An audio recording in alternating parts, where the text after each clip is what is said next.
Rav Kook delivered these thoughts. My picture for Rav Kook. Oh, you have a Rav Kook. They have? You have it. So what's He offered these thoughts in 1933. 1933 was a very mixed year. You know? Not unlike our situation right now, right? I mean, if you think about it for a second, right? In 2,000 years, right, we have not had our own land until now. 2,000 years, Jews have not had sovereignty. They haven't had their own army. They haven't had a hope of a future. They haven't had their own nation. They were kicked from place to place. Right? In much of the world, we have rights the Jews never had. Canada, the U.S., European countries, legal rights. Right. I'm not talking about even our popularity. Russia. Even Russia. Yeah. That's right. Ukraine. Rights that previously never existed for Jews. And this is very recent, in the blink of an eye. And yet, we see very, very dark clouds. Right? Very dark clouds. You know, dark clouds for the whole world. And, you know, before the world suffers a calamity, we're the tip of the spear. On the front lines again. Yeah, we're on the front lines. God willing, we're not on the front lines as a korban this time, as a sacrifice. We are on the front lines as the tip of the spear. So we'll have to fight. And God will have great expectations of us, but be by our sides, God willing. Bibi is saying already that Israel is fighting on the front line now. And so it was in 1933. It was a very mixed year. Rav Kook delivered the following sermon in Jerusalem's Old City on Rosh HaShana in 1933. It was a time of mixed tidings. On one hand, the ominous news of Hitler's reign in Germany became more troubling with each passing day. On the other hand, the Jewish community in Eretz Yisrael was flourishing. Immigration from Central Europe was increasing, bringing educated immigrants with needed skills and financial means. It seemed that the footsteps of redemption could be heard. When I read this, it just, you know, it was like prophetic. We say in our daily prayers, this is what Rav Kook said, sound the great chauffeur for freedom and raise the banner to bring our exiles together. What is the significance of the chauffeur gadol, the great chauffeur? There are three chauffeurs, writes Rav Kook. Three types of chauffeurs that may be blown on Rosh HaShana. The optimal chauffeur is the horn of a ram.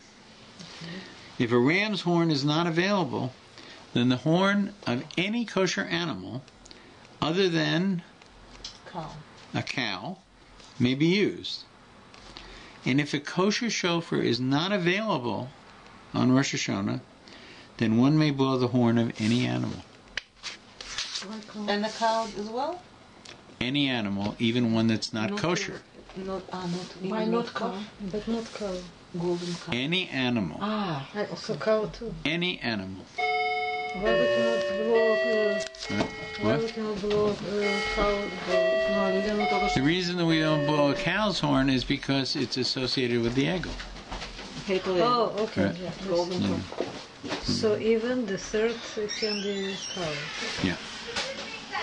Okay. Any electrical device? No horn. A horn. It has to be an animal's horn. Animal's horn. When using a horn from a non-kosher animal, however, no bracha is said. Okay? So there are three possibilities. Okay. A ram's horn. Right. One from a kosher animal other than a cow. With bracha. Right? Without a bracha, any other horn, if there's nothing available. These three chauffeurs of Rosh HaShana correspond to three chauffeurs of redemption. Three divine calls summoning the Jewish people to be redeemed and to redeem their land. Rav Kook. The preferred chauffeur of redemption is a divine call that awakens and inspires the people with holy motivations, through faith in God and the unique mission of the people of Israel. This elevated awakening corresponds to the ram's horn, a horn that recalls Abraham's supreme love of God and the dedication in Akedas Yitzchak, the binding of Yitzchak. It was the call of this shofar, with its holy vision of heavenly Yerushalayim, that united the earthly Jerusalem and inspired Ramban, Nachmanides, Rabbi Yehuda Halevi, Rabbi Ovadia Bartanura, the students of the Vilna Gaon, and the disciples of the Baal Shem Tov, to ascend to Eretz Yisrael.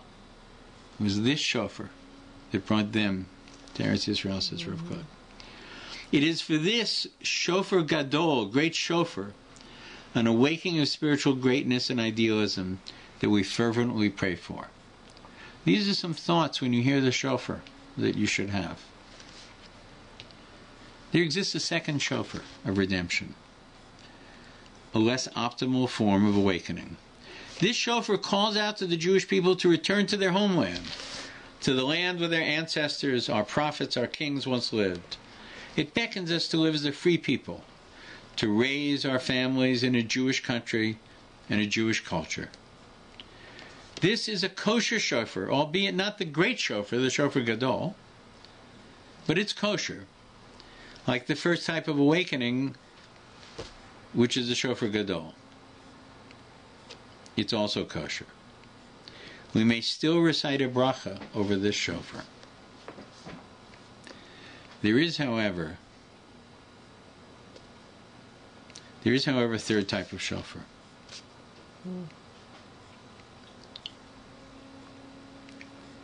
At this point, Rav Kook burst into tears. This third shofar is the least desirable shofar. It comes from the horn of an unclean animal.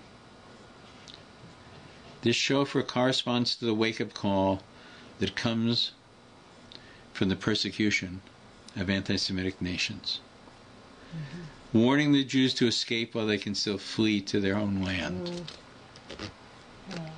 If they never listened. Enemies force the Jewish people to be redeemed, blasting the trumpets of war, bombarding them with deafening threats of harassment and torment, giving them no respite. The shofar of unclean beasts is thus transformed into a shofar of redemption.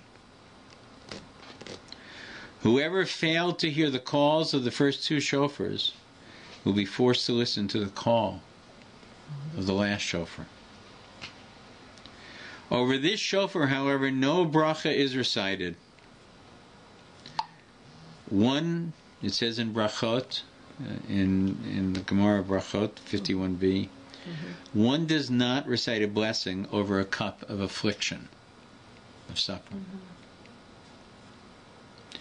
We pray that we will be redeemed by the shofar gadol, the great shofar.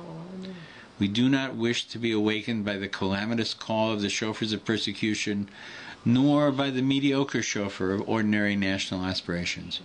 We yearn for the shofar that is suitable for a holy nation, the shofar of spiritual greatness and true freedom.